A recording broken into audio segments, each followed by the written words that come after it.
যুক্তরাষ্ট্রের সরবরাহ করা দূরপাল্লার ক্ষেপণাস্ত্র ব্যবহার করে রুশ ভূখণ্ডের গভীরে হামলা চালানোর জন্য মার্কিন প্রেসিডেন্ট জো বাইডেন ইউক্রেনকে সবুজ সংকেত দেওয়ার পর এর কড়া প্রতিক্রিয়া জানিয়েছে রাশিয়া।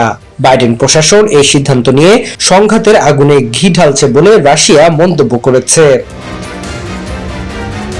সোমবার সকালে রুশ প্রেসিডেন্ট ভ্লাদিমির পুতিনের সরকারি বাসভবন থেকে এক বিবৃতিতে বলা হয়েছে, যুক্তরাষ্ট্রের দেওয়া ক্ষেপণাস্ত্র রাশিয়ার ভূখণ্ডের গভীরে ছোড়া হলে মস্কো একে ইউক্রেনের হামলা নয় বরং সরাসরি যুক্তরাষ্ট্র থেকে হামলা বলে গণ্য করবে।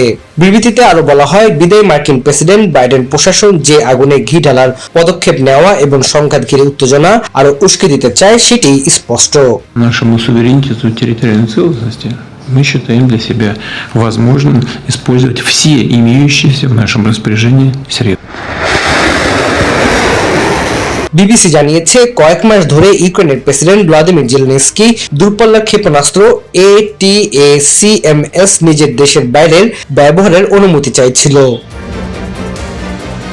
রাশিয়ার প্রেসিডেন্ট ভ্লাদিমির পুতিন এর আগে পশ্চিমা দেশগুলোকে এই ধরনের পদক্ষেপের বিষয়ে সতর্ক করে বলেছিলেন, যুক্তরাষ্ট্রের ক্ষেপণাস্ত্র ব্যবহার করে কিয়েভ হামলা চালালে তা যুদ্ধে ন্যাটো সামরিক জোটের সরাসরি অংশগ্রহণে শামিল হবে।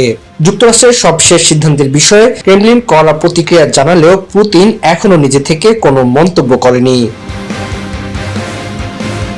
Tanzil Hasnat, MCTV, US.